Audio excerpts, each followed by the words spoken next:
was it like for you, and what kind of kid were you growing up?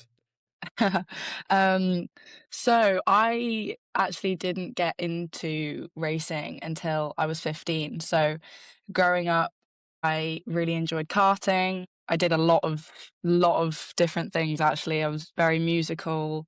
I did a lot of different sports as well, but I really did enjoy karting. So I didn't come from a racing background. No one in my family had ever raced, but I did love Formula One through my dad. And yeah, every year for my birthday, I just wanted to go karting. So um, it got to a point where the staff were a bit sick of me and told me that, or pointed me in the direction of national go karting. So yeah, growing up, I was very competitive. I was quite academic. I really liked school. Yeah, just did a lot. I was a very, very busy kid. I always had to have at least like three things going on. So, like, did you just wake up one day and say, "Hey, I want to go karting"? Like I said, I got into Formula One through my dad.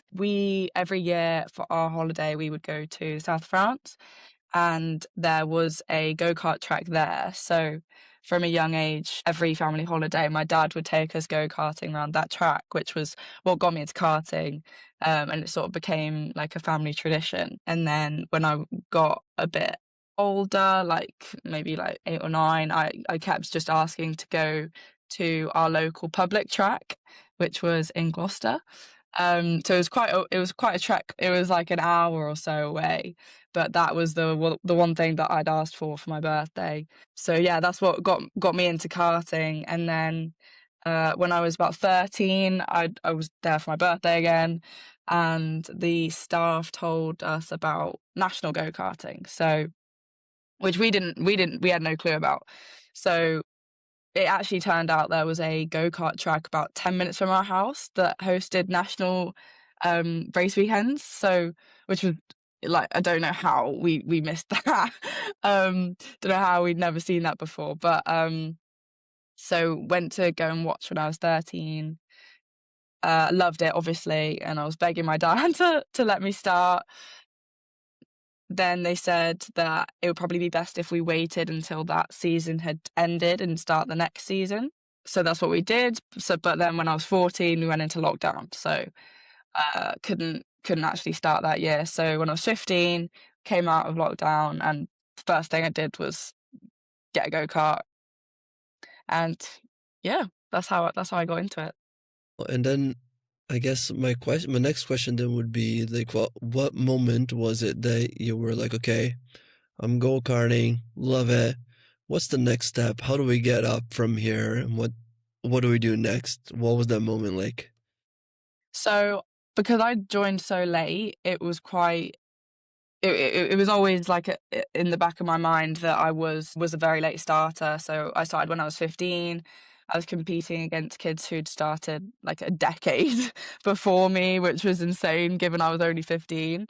Um, so yeah, so when I started the karting, I knew that if I did want to get anywhere with racing, I was going to have to move on pretty quick. So we only did the one season in karting. And we went to a karting like event hosted at Silverstone called Kartmania. It's sort of like an exhibition, like people have different stands and things. And there was an advertisement for a scholarship in Fiesta Juniors.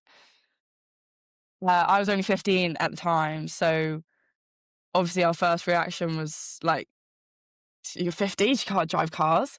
Um, but we went over and we spoke to them, we learned a bit more about it, and we decided to enter. So we entered the scholarship competition. I did all right. I got to the semi-finals of the competition, but then I got COVID, so I wasn't allowed to continue, which Oh. was great. um, but but it did give me a chance to try out the cars, drive a race car on a proper racetrack, and obviously fell in love with that too. So after we were turned away from the scholarship, we sort of decided that no, we were still going to try and do it. So it was quite close to the season starting, and we reached out to a team, and they had one car left for the season that wasn't taken by anyone. So we just went for it and joined. I remember the first round when we turned up to the track the night before the round was going to start, and we were walking up and down the paddock because we hadn't been to a proper like Yeah. race paddock before. Yeah. And I remember we found our garage, we walked inside, and my car was there, and it had my name, Shaw, on the window on the side.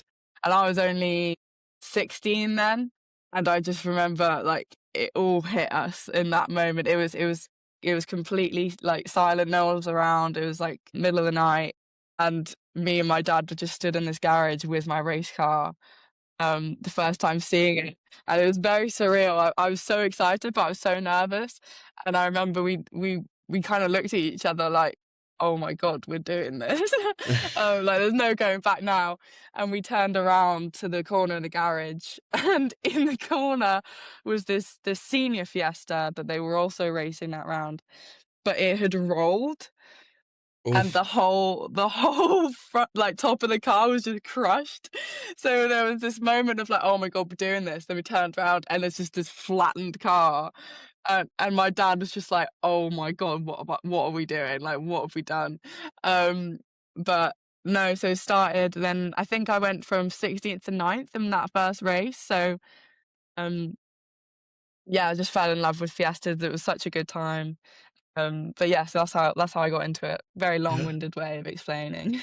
No, that's okay. It's very interesting because you're telling the story, and all I'm thinking about is your dad looking at everything happening, and then the crushed car beside you, and I'm like, okay, yeah, and my child is just going to go and drive Yeah, one of those and race one of those. So that must have been yeah. great for him. I mean, it was probably a good thing that my mum hadn't come with us to that first round, because she would have pulled me out and driven us straight home after seeing that.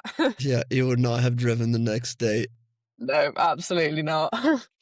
Do you feel like, going into driving these Fiestas, and now you're driving, you said 15, 16, you're not even at road driving age. Yeah. What's road driving age in the UK? 17. 17. Okay, so you're not even a road driving age and you're already driving carts. Now you're going into these Fiestas. Did you feel like you had to mature pretty quickly there going into driving these actual real cars? Yeah, definitely. I mean, in the junior car series in the UK, you can be 14, I think. So it's there's quite a range of young drivers getting to drive these cars.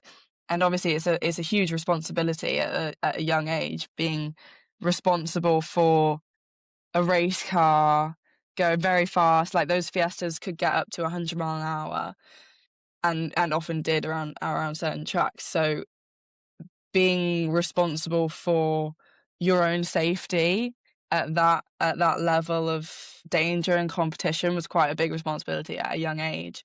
And yeah, like I said, it was definitely a bit of like, oh my God, like, I'm actually trusted to do this. I'm trusted to drive this car. When I can't, I wasn't even legally allowed to drive 20 mile an hour or down my country lanes. It was a bit surreal. So yeah, definitely, it was definitely a lot of maturing to handle that responsibility of your own safety at that stage. Yeah, it's crazy. You can't drive it from the road into the racing paddock, but you can drive it out of the paddock into the track and then go extremely fast on it. Yeah, yeah, So yeah. It was a bit backwards. Um, yeah. So my dad would always drive us around everywhere, which was nice after like a whole day of driving. Then if we were driving back to a hotel or whatever, I could just go to sleep in the sit passenger back seat. and relax. Yeah, no, that makes sense. Well, Yeah. most people that I talk to, they are racing drivers, and that start early, which is a little bit different than what happened for you. They start a lot earlier, like you mentioned. They from early on, they either have already a racing family, or people in their family that already do it. so it's a little bit of a different experience for them in relation to mentors or people that they look up to. Did you at any point in the beginning of your journey have any mentors or people that you looked up to in the racing business? So, like I mentioned, my dad was very into Formula One, so that's how I got into that. And he was always a Lewis Hamilton supporter. So naturally, I then was as well. And I think obviously I didn't have any female role models to look up to in that sense, but Lewis was quite a big role model for me, being the minority. Obviously, not a woman, but he was the minority on the grid, just like I was the only girl on my grid. So um, yeah, he was definitely who I looked up to in the beginning. When I started karting, I found out that Alice Powell, I'm not sure, yeah, Alice Hmm. Powell, she's a female racing driver who actually went to my school Okay. that I wasn't aware of until I really started following her journey. So I think she was then obviously a role model in that sense, coming from where I came from. Yeah, so initially Lewis Hamilton, and then Alice sort of gave me someone to relate to in a closer sense. Yeah, and you were mentioning that, the story of you entering the Fiesta Junior Championship as you're starting out. Did anything surprise you about the competitiveness of the grid, of the track, of the people around you, and how cutthroat they were on the track? Yeah, it was definitely a big shock. Obviously being one of 2 girls on the grid, I was the minority, and at that age, boys do have a different driving style to girls, more in most cases. So it was definitely a shock to when I was just sort of trying to handle or get used to the responsibility I had of driving that car. It was definitely a shock to then add on the the racing and the racecraft of all the boys. Yeah, At that young age, there was definitely quite a big difference in racecraft and driver technique and driving style. Not only was I sort of learning the car, I was sort of learning how they would all drive and predicting what they were going to do. And obviously, naturally, at that age, drivers are going to be more aggressive. Like they are younger, they maybe don't understand the responsibility they have right. of them and their car. So yeah, it was definitely a shock at that age, but I think I got used to it pretty quickly. What is your best memory from those couple seasons that you raced the Fiestas? Well, I mean, off track, it was a lovely series. I had so much fun. I met so many great people, the teams, the drivers, the parents, just the whole paddock was lovely. So I had a great time off track.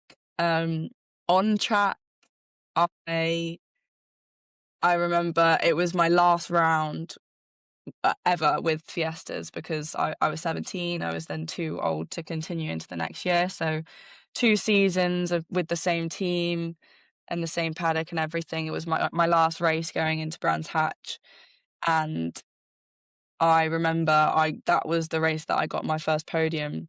Um, Nice. so that's definitely a highlight for me. It was already a very emotional weekend, saying goodbye to the team, the drivers, and everyone, and then and then getting that podium, meaning we weren't walking away from 2 seasons empty-handed, was just Yeah, yeah, it was a great feeling. that's cool. I'm imagining your parents also being really happy and finding that a really cool experience too, seeing you on the podium. Yeah, yeah, obviously my dad was over the moon, and so were my coaches. So it's my lock screen actually. It was me and my Oh, dad nice. that day. Nice. Um, so yeah, that was definitely a highlight for me. That's cool. And now tell me then, moving on, so now you're done with the Fiestas. Tell me about moving into is it the Edge Caterham 7270? our championship series. Is that Yeah, it's a correct? bit of a Yes. mouthful. Yes. Okay, I got it. I got it right though. So Yeah. I have my cheat sheet here with me. So, what motivated you to go into that specific category? And tell me about how all that happened.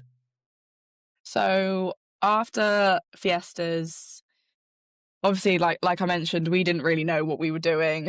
We didn't have anyone in the family or anyone to guide us sort of through the racing world. So we were sort of just trying to guide ourselves through this, really. So when we finished Fiestas, we did a bit of single seater testing, and one of those single seaters was an old F3 car. So when we were testing that, I also met another female driver called Louise Deason. So I got to know her, and I got to know that she also raced in Caterhams, which we'd seen obviously on track days, but we didn't really know much about the championships and everything. So she told us a bit about it. She explained how it works. So there's 5 different levels, 5 different championships for Caterhams. So you can go in at um, academy. So that's the first championship, and that's for complete beginners. So if you've had any sort of race license beforehand, you can't enter that one. And it goes all the way up to the Caterham 7 championship. So we obviously couldn't go into academy, but we were looking at which one we were going to enter. So in the end, we decided to go into 270, which was the third middle championship. So I was racing against drivers who had been there since academy. So this was their third year of racing Caterhams, if not longer. So it was a bit of like jumping in at the deep end, obviously, with a car that I didn't know, a paddock that I didn't know, and drivers with quite a lot of experience. So, Hmm.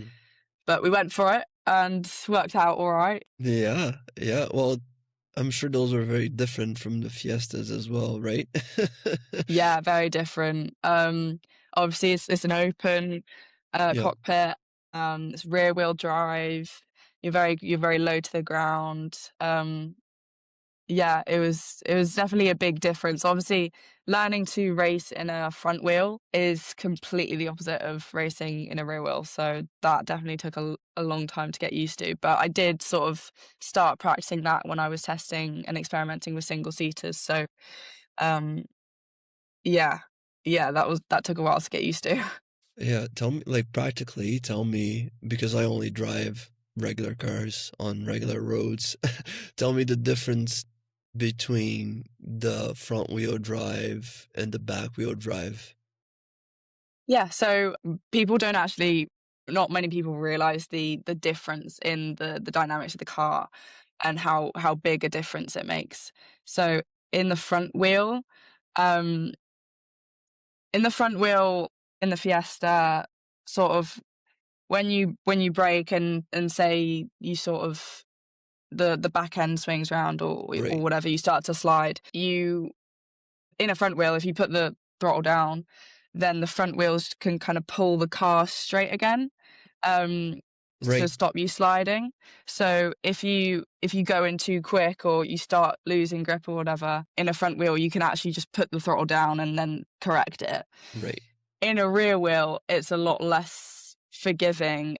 Obviously, if you start to slide and start to lose the back end, putting the throttle on is exactly not what you want to do. That will just make you spin. You're Uh, gonna spin around, yeah. yeah, so handling the slides and the movement of the car is done more with the steering. So that's what I sort of had to teach myself in that early stages. Because in a front wheel, if you do go in too hot and you do lose the back end or whatever, because you maybe haven't braked hard enough, you can save it in that way.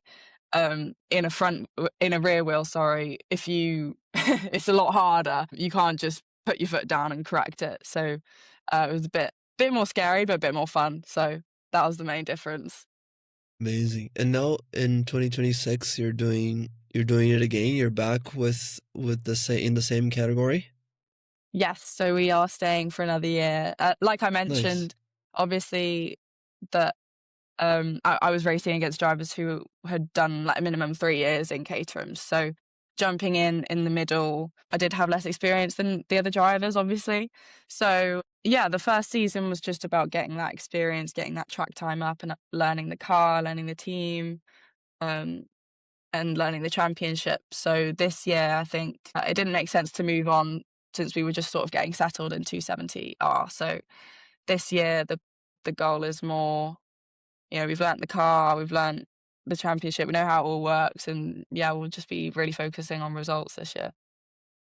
So when you sit down then to set your goals for the year, do you set goals per race or for the whole sort of championship together, or do you have really small goals or overarching goals? Like how do you look ahead into the upcoming season?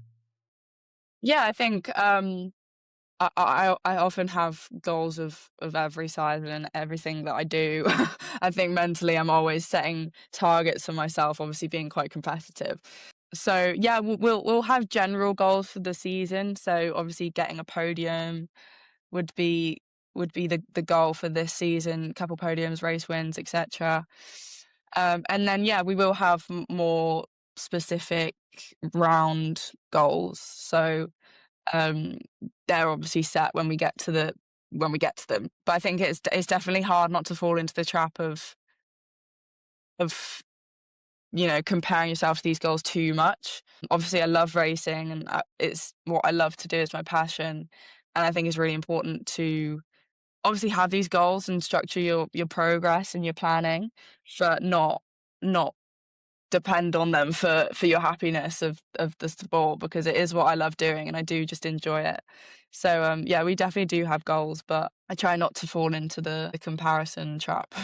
Yeah, I was gonna ask that. How do you balance then having fun and enjoying what you're doing with all these, goals or yeah, practical goals that you have to, get a podium? What if you don't that race or something like, can you still enjoy it? And how do you do that?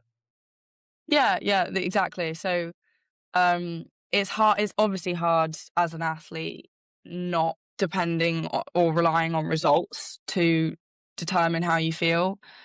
So, like personal reflection and self comparison is quite a big thing for me. Obviously, starting late, I didn't go in winning everything. um, and if I ever qualified at the back or whatever, it was quite hard. Being quite young to not compare yourself to all the other drivers. So yeah, that's where sort of personal development and reflecting on myself became quite important, and I learnt that at quite a young age, thankfully. Um, so yeah, just looking at how I've developed, how I've progressed, okay, I didn't get a podium, but I gained 3 places that race instead of one in the last one. It just personal reflection like that, yeah, became quite Yeah, important for me. yeah, that makes sense. Yeah, you're talking about mentality in racing, so I'd love to. This is a good way to go into the next part of what I wanted to ask you about. Looking then at racing from a macro level, um, mentality in motorsport. How do you keep yourself concentrated on the task at hand before and then during a race when you're in the thick of it? How do you keep your focus? I think I don't struggle too much with staying focused. I sometimes can actually be too focused, and I just need to take a step back and chill out a bit. Relax. Um, obviously, because I'm so competitive, I'm so tuned into like, right, what am I doing? Let's look at the data. Let's compare it to this day, this driver, whatever. What did I just do that lap? Like, did I break a sec, like a 1 point whatever? I'm quite tuned into the details of it, being quite an analytical person. So I really do enjoy the data side of it. So sometimes it's actually the opposite. I'm sort of trying to um take a step back sometimes. So listening to music and just chilling out. Obviously, my dad comes with me to every round, so obviously I talk to him about everything.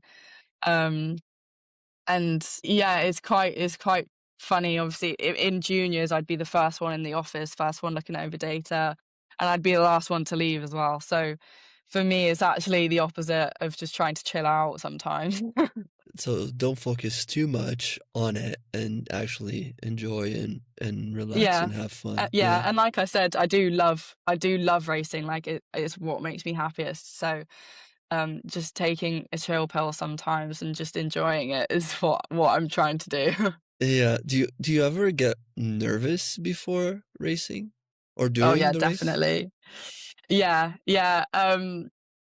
Yeah, like I said, because I'm so competitive and obviously I try not to, but I can fall into the results dependent trap. Um, so yeah, I do get um, a bit nervous before races, obviously. I don't really know any driver who doesn't. Some just manage it better than others. Um, but yeah, no, so I do sometimes get too focused, um, especially when you're sat on the grid waiting to go, and you sat there for like a couple minutes, and you can't even speak to anyone because you got a helmet on, you can't hear. Um, that's obviously a very stressful period. Um, but yeah, I try not to overthink it too much. Yeah. And I'm also thinking when I have talked to some other racing drivers before, I have heard from people that when something goes wrong with the car, say in the middle of the race, something is not feeling right, that is also a difficult time to sort of, keep your composure and continuing racing at a high level. So, how do you process when something goes wrong that's not under your control? Well, I think you explained it quite well. Taking the viewpoint that it's not in your control. As a driver, we are trying our best to compete at a high level, and so is the team, so are the mechanics. That's what they're trying to do as well. And when things do go wrong, it happens. That is racing. It's a very complex sport, and there's a lot of things that can go wrong. So whether that's the car or whether that's another driver, I think remembering that not everything is in your control. Obviously, it's hard being an athlete, and with a lot of people sort of determining your worth and your value based on your results. It is quite hard to not get too hung up on it. Yeah, not things do go wrong. Even at the top levels in F1 and everything, things still go wrong, and not everything is in your control. But I think remembering that you your job is to be the best and perform the best in what you can control. Yeah. And then after something goes wrong, either that was within your control or not, then you have the disappointment that happens after that. How do you process those feelings then afterwards, saying, hey, I did something wrong or something wrong happened, and now how do you think about that after? Yeah, I mean, obviously, whenever I mess up as a driver, because that happens. Every driver messes up sometimes. When that does happen, it's important to speak to your mechanic, speak to your team and your coaches, and understand what went wrong, what you did wrong, maybe what else happened. And I'm very lucky to have very good coaches around me and with my team. So when we're debriefing everything, looking at what went wrong and what to learn for next time, obviously being quite still new in my racing journey, the learning curve is still very, very steep for me.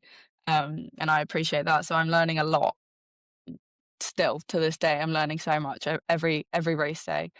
Um, so yeah, debriefing with the coaches and learning what not to do and what to do next time. Yeah, no, yeah, that makes sense. Having your support system there, both the mental support system and the practical support system of your team to look at what happened and how to do it differently next time. Yeah, that makes sense. We're talking about the mental a lot, but does physical fitness play any specific role in you being a good or a better or worse racing driver?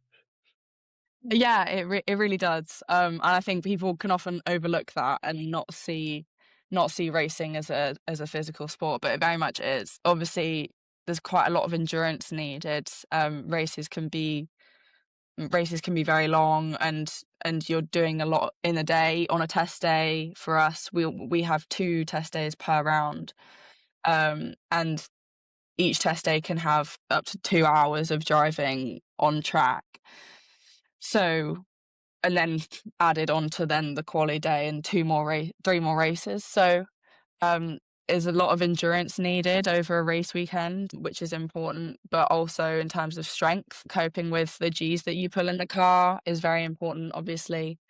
Having great neck strength and arm strength is quite key.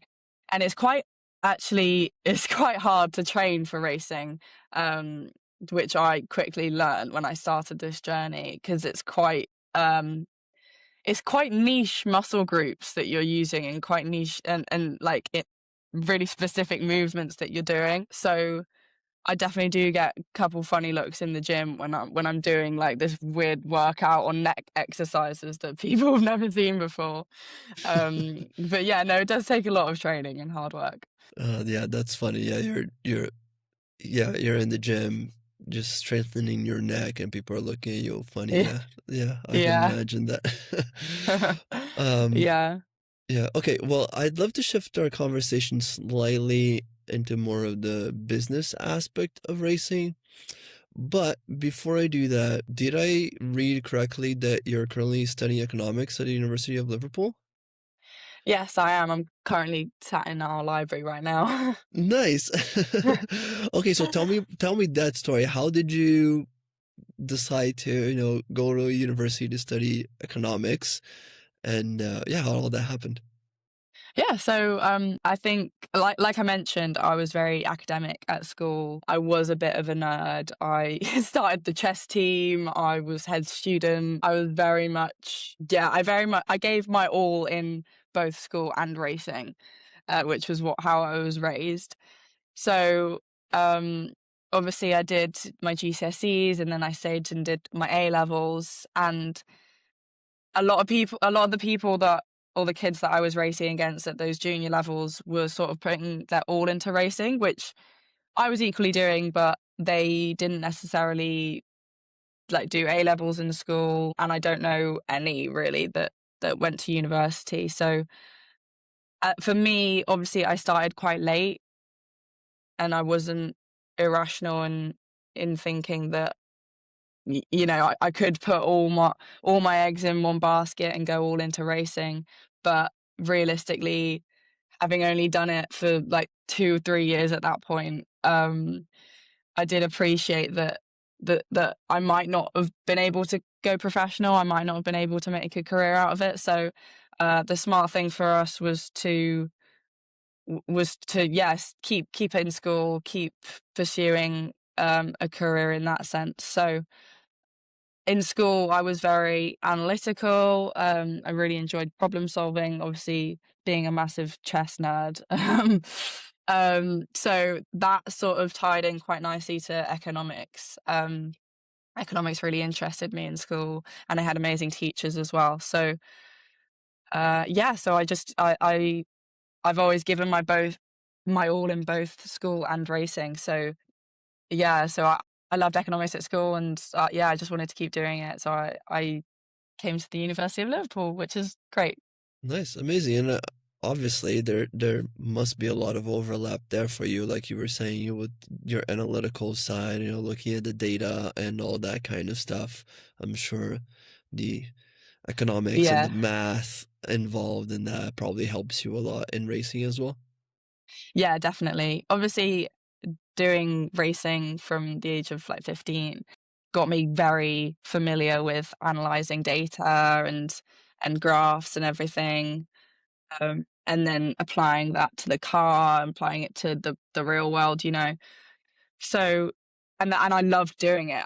I really loved the analyzing the data part. You know, like I said, after sessions, I'd be the first one in the office, and the other drivers hated the data. Like they were like, "Oh, all right, give me like 10 more minutes," and they wouldn't like really fully pay attention. But I loved it. Like I'd often like sit my coach aside, and I'd be the one on the laptop, like getting all the data up and looking at all the data. My coaches sometimes didn't even need to do anything. I'd just do it myself. Um, so yeah, there is definitely a huge overlap with economics and racing and that analytical side to both. I'm definitely very familiar with analyzing graphs at this point. Yeah, so I'm gonna go out on a limb here, and I'm gonna say, are you probably a front row kind of person in class? Or are you not really a back row kind of girl? um, Definitely probably a front row. Um, like I mentioned, I was a bit of a nerd, still am to be honest. And yeah, I give my all in both sides of it, whatever I'm doing. So and I really do enjoy economics and racing. So I was definitely the one who was draining my coaches because they just couldn't they were just fed up of me of all the data sessions and yeah, in economics and in school, then I am kind of the same. Yeah. So, okay, we're talking economics here. So when we talk economics, I think finances. Okay. So I'm gonna make the small leap here, and I'm assuming also, racing, you're going to need a lot of financial support to be a professional driver. How do you approach then getting that financial support? Looking for sponsors, things like that. And what do you do then to make yourself an attractive investment for them? Yeah, 100%. Racing is one of, if not the most expensive sport, which was great that that was the sport I fell in love with. And obviously, it is hard when you're racing against people with the different budgets. Um, Racing certain aspects of racing can sometimes boil down to who can afford the most track time, which is wrong. In other sports, in football, if you want to practice, you just go to the field and kick a ball around. In racing, if you want to practice, you got to spend so much money to get the team there, get the car there. Just pay to be there and go around the track. So it is hard and it is a struggle for all drivers to find that finance and that backing. Um, and I manage a lot of that myself. I don't have like a management or anything. So I, obviously being quite academic, I learned how to, create a good pitch deck, and being head student got me quite good in public speaking and communication skills. So I have sort of taught myself the whole sponsorship and brand side myself, which has been a long journey, um, and it's probably not a skill that most 18-year-olds have, but Yeah. I did teach myself that side of it, and it is hard. People think that I'm getting paid by the team to drive, and I'm making so much money from racing, but the truth is everyone who loves racing is actually, you know it's costing them a lot, and it takes a lot of time, effort, and money to do so. So, yeah, it's definitely hard to manage that alongside the actual competing and then the university for me as well. Um, but no, I keep at it. It's a long process. Yeah. So, okay, you were talking about a pitch deck, making yourself attractive to sponsors. Tell me about then your social media, okay? Because I work with this with pro athletes, social media as well. And I see that a lot of athletes know they have to work on that, but they have a hard time working on that because all they really want to do is, play football or race or whatever it is that they're doing. So tell me about your social media. What has been your experience with it, and how do you see the importance of your online presence then in this day and age for your sport as well? Yeah, well, obviously, I think online presence is so important now for athletes and anyone in any sport, but even more so in racing, obviously, because um a bigger audience is more attractive to brands and businesses, obviously. So yeah, you're definitely right in that a lot of drivers and a lot of athletes just don't really want to have to deal with all of that stuff. Sometimes, well, more often than not, we'll just hire someone to do it for them. But for me, I do actually really enjoy it. I have I've built an audience of motorsport lovers, and I love that I get to share my journey with them. So I'm obviously, yeah, I manage all of that myself as well, and yeah, I really enjoy doing it. I love, you know, interacting and communicating with other people who love motorsport just as much as I do. And I'm very grateful that I have that audience of people who are actually interested in what I'm doing. Yeah. um, so yeah, no, I do really enjoy um, creating content for my audience, and I do it all myself because I do really enjoy it. Yeah, and I'm sure that also will then help you with getting sponsors and getting financial support, right, on the other side as well. Yeah, exactly, and that's why I'm so grateful to have the audience that I do, because um, obviously their support and their belief in me actually helps me out in terms of selling myself, and they're just liking my post or just giving me a follow is really helps me do what I love to do. So I am very grateful. Yeah, that's cool. And switching over a bit to your life outside of racing now. Okay, before I do that, just a curiosity question, okay? Something I wonder about pro drivers a lot. How do you approach driving your day-to-day car when there's someone going real slow in front of you, far under the speed limit and horning up traffic? What do you do? Honestly, I get this question all the time, and it is exactly what you think. It's so annoying and so boring. Um, when I obviously I learnt to race before I learnt to drive, so the racing was the first nature for me. So when I learnt then to drive on the road, I had to unlearn everything I'd spent years learning. Um, so obviously it didn't take me long to pass my test when I turned 17 because I could already drive. Um, and I did pass that first time, thankfully, because if I didn't, I would never hear the end of it. No Um, way. but yeah, so when I first passed, my parents were adamant that I was getting a black box. I'm not. Do you know what they are? No. So in the UK, a black box is something that can be fitted into a car that monitors your speed and monitors your Okay. driving.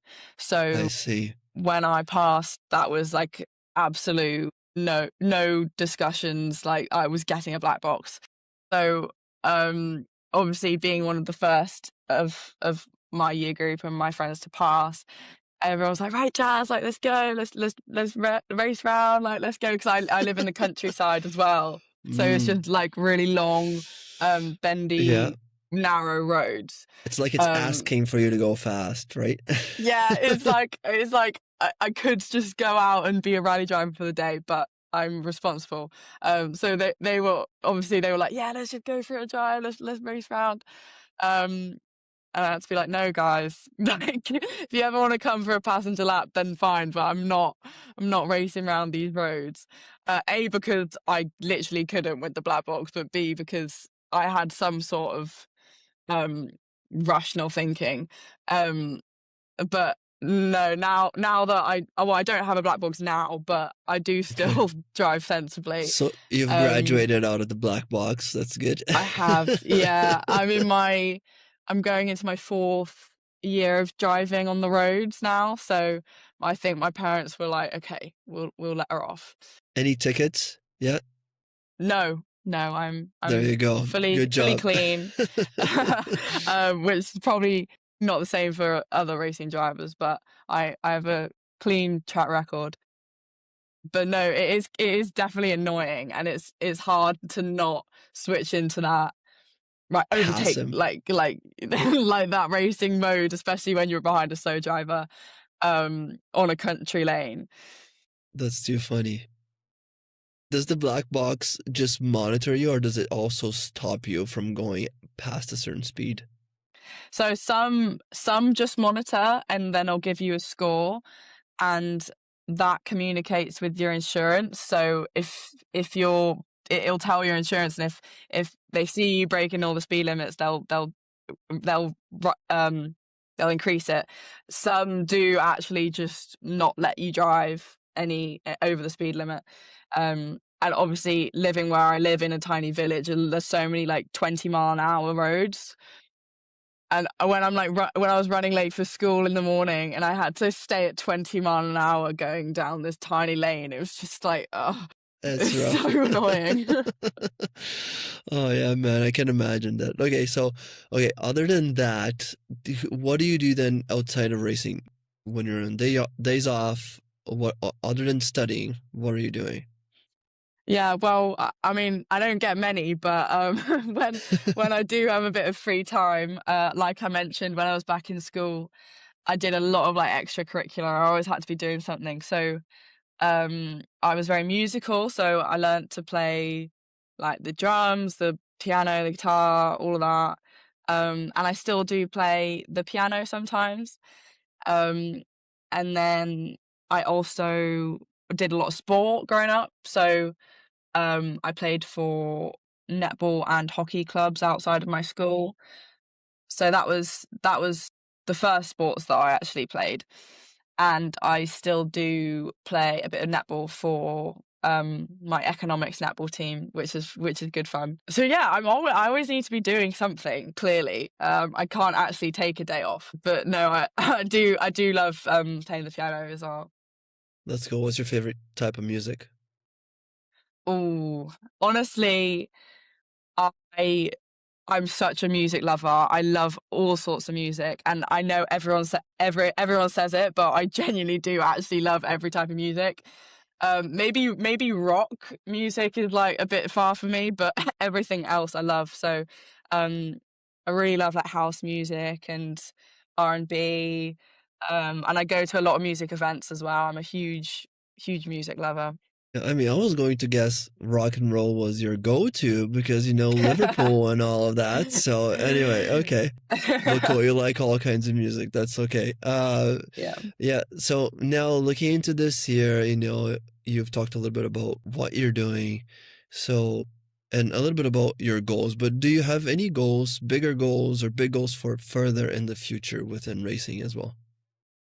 Yeah, I think obviously with racing it's hard not to get carried away because funding and sponsorship is such a limiting factor. Um and and if you want to progress, you also need more money.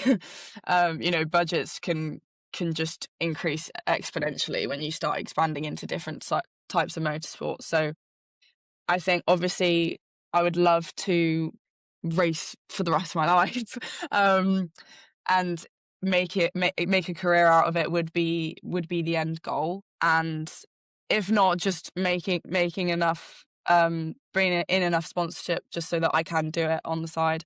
But no, making it as a professional career is the goal for me. Um, and I think the next step for us is probably then expanding into, international series, whether Mm. that's single seaters or GT racing, endurance racing. We're sort of looking at it all at the minute, which is exciting. I'm very excited, but yeah, like I mentioned, funding is the main factor, sadly, for all drivers. So yeah, we've got big dreams. Whether the budget and the sponsorship can handle them is a different story. But hopefully I can keep racing. Morning person or night owl? All night owl, 100%. Coffee or tea? Oh, I love both. To be honest, I'm a bit of a caffeine addict. I'd have to say a good cup of tea though. I was gonna say, you know, British, you know, it's you kind of Yeah, have to say I tea kind of have to almost, say you know. tea. Yeah. um, okay, structure routine or go with the flow. Well, I would love to say structured routine. Um, but honestly, I'm probably more of a go with the flow type of person, which definitely stresses my parents out that I never have a set plan on anything. But no, I'm definitely more of a we'll just see how it goes type of That person. That's funny. I would have sworn it would have been structured routine because, follow the economics and the analytical side of you, but I guess I Yeah. was wrong. Okay, I nice. think I do love to have a plan, and I probably feel calmer when there is a structured plan. But Right. with with everything and I'm trying to juggle, I think I've just taken a step back and gone, right, all right, okay. I can't have this many plans. All right. City life or countryside, small town? So I grew up in the countryside, so that is probably what everyone would expect me to say, but honestly, probably a city person. Okay. It was quite boring being in a village with like two other people your age. More things to do in the city, right? Yeah, That makes sense. Yeah. Well, Liverpool, I'm sure gives you all of what a yeah, big city has to offer, so I'm sure you're yeah. really And it's happy on the where you are. beach, and we've got Amazing. beaches. That's amazing. That's the best of both worlds, you know? You got beach, Yeah, you got city, you got all of it. yeah. I mean, they're quite cold, but still. Okay, so head or heart? Ooh, definitely head. I'm a very like analytical, um, logical person. Yeah. Summer or winter? All summer. Although I do, with my Scottish heritage, I do burn very easily, but I'd have to say summer. So summer with a lot of um what do you call Yeah, a it? lot of sunscreen. Sunscreen, yes, a summer with a lot of sunscreen. Yeah, yeah. Makes sense. Okay. Wet track or dry track? Ooh.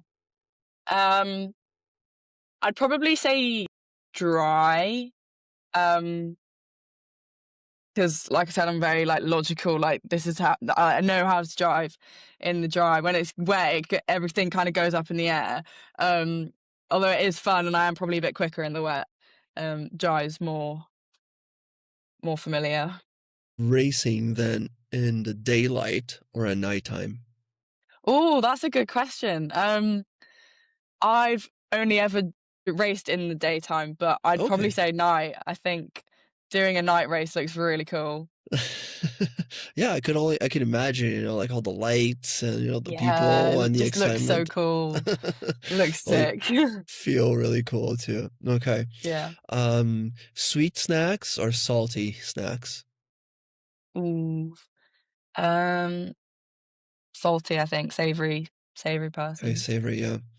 Carry on only when you travel or overpacking? Oh, I'm such an overpacker, and it stresses my dad out. Obviously, when we go to a race weekend, I'll have a Yeah. race like suitcase for my race, like my suit and everything. Then I'll have bag for the helmet. Then I'll have like a duffel bag. Then I'll have a suitcase, and like the whole car is just full. He's like, "Jazz, we're going for like 1 day, or we're going for like 3 days," and it just stresses him out. But I do pack way too much.